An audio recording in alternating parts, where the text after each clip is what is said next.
So we're going to start with the next lecture, which is on magnetic energy.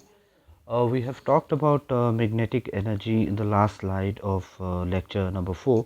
We're just going to look into it from a closer point of view.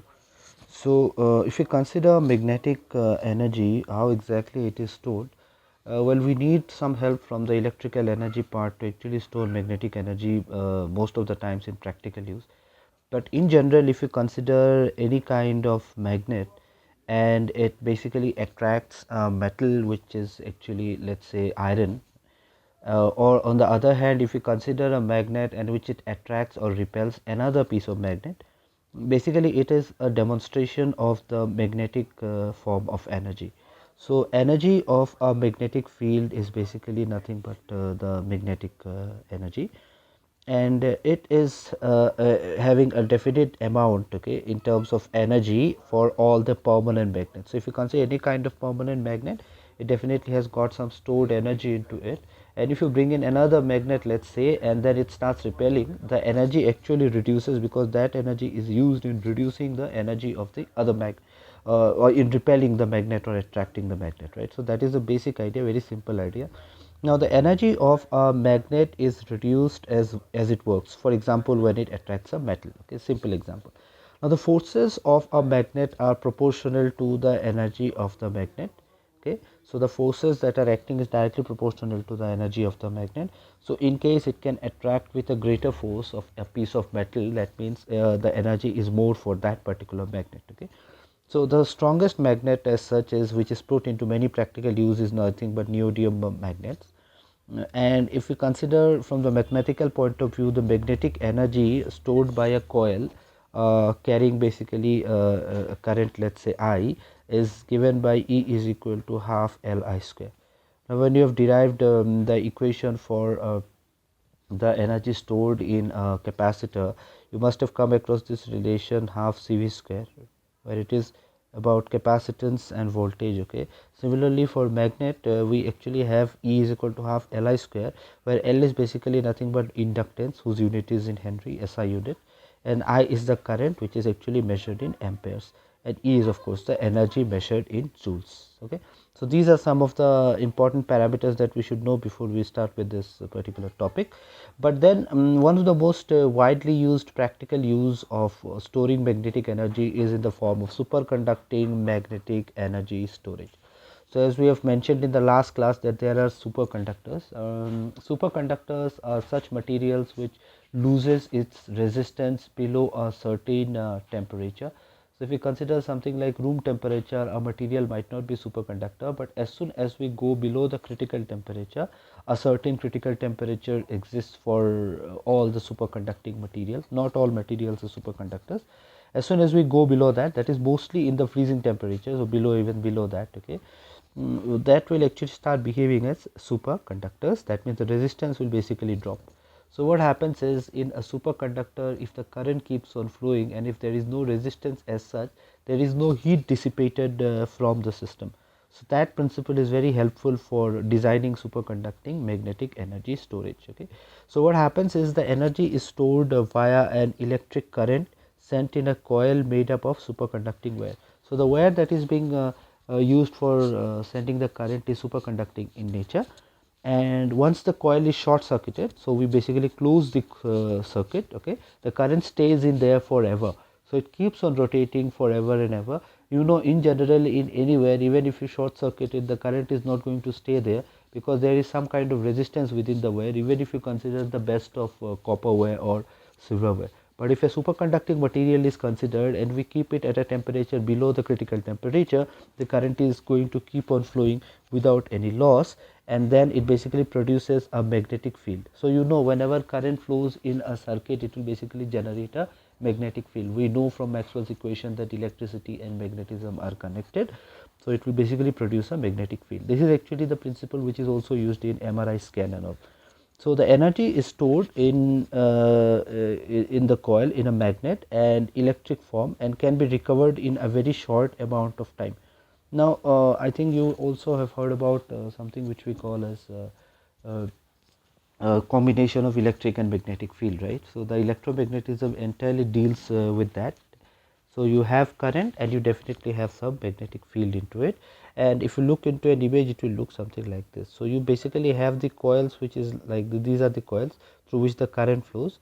So this current actually flows through this coil, and because of this, in a direction perpendicular to this, okay, tangential to this, basically you basically have the magnetic field which is getting generated. So this magnetic field is stored. So the use of the superconducting coil in storing the magnetic energy was invented by M. Ferrier in the year 1970. So it was long back, and now it's into practical use, but it's not that widely spread, definitely.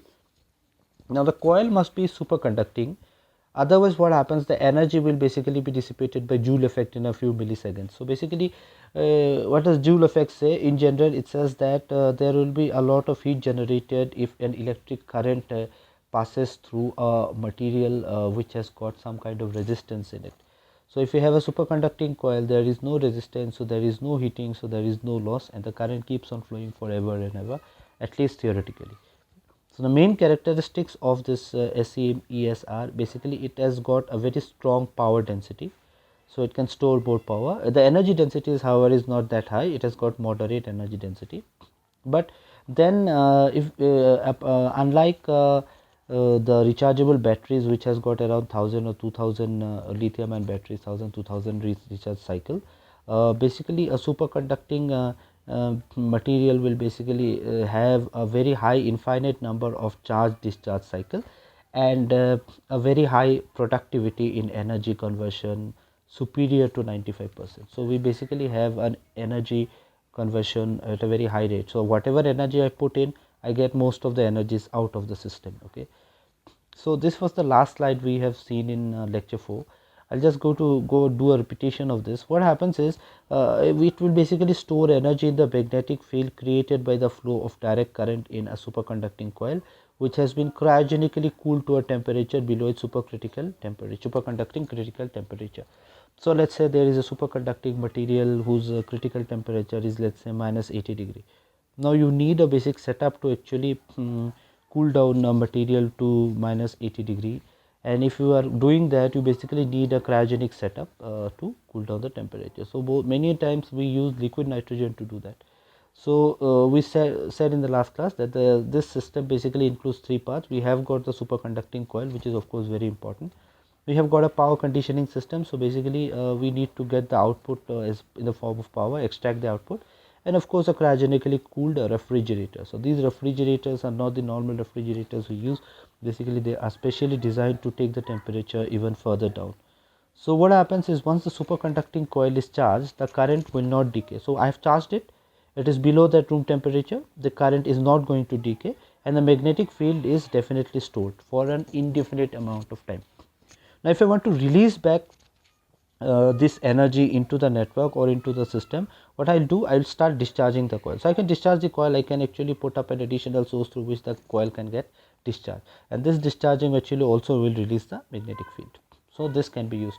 So there are a lot of advantages. We have already seen some of the uses. Okay, we already know it, and we have seen some of the advantages. We can see is that the time delay during charge and discharge is quite short. By that we mean that as soon as you need, you can use that energy which is stored in the magnetic field. Okay, it doesn't take time compared to other sources.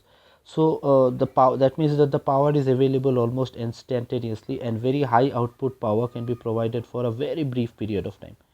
Now other energy storage methods, for example, like what we saw in the last few classes, pump hydro or compressed air, it has basically got a substantial time delay associated with the energy conversion.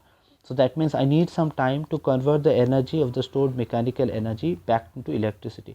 So if you want an electricity and there is an immediate need, it actually needs some time. So that is basically one of the drawback which is not observed in this kind of superconducting system. And then in other system we also have a loss of power, which is actually much more, and because the electric current of course encounters no resistance. Okay, so in basically a superconducting system, the electric current encounters no resistance, so the energy loss is much less. So we have almost 95% of conversion here. But another advantage is the main parts of this system are motionless. So if we are not moving any mechanical motion to the system, basically it's more stable, it's highly reliable. Okay, and there is no mechanical wear and tear. But then there are some challenges which has to be faced. What happens is the refrigeration is quite expensive and high power cost to maintain operating temperature. So you basically have the refrigeration which is expensive. At the same time, if you maintain the temperature below a certain critical temperature, you basically have to operate it, okay, and basically use an external power to keep the temperature low. So that is one of the challenge. Its existence and continued development of adequate technology using normal conductors. So what happens is, using a normal conductor also people are able to get a good amount of energy output. Of course there might be some kind of disadvantages, but cost wise it definitely comes down, and these things are also coming up daily on the market, and as a result the superconducting system loses its importance every now and then whenever something new is being invented or used as a source of power or electricity. So these still pose problems for superconducting application, but are improving over time. So definitely it's taking time, but it's definitely lagging behind. Now advances have been made in the performance of the superconducting material. So basically nowadays advances are still going on, but still there are challenges which needs to be solved. So if you look into the schematic of the distributes of a superconducting system, this basically looks something like this. So you basically have a refrigerator system, and as we know, if you consider something like liquid helium or nitrogen, the temperature is much low. I can maintain the temperature so that I can have this superconducting coil to be maintained at that particular temperature. So this is being supplied to maintain the temperature very low. We basically have a vacuum insulated vessel inside which the entire setup is done.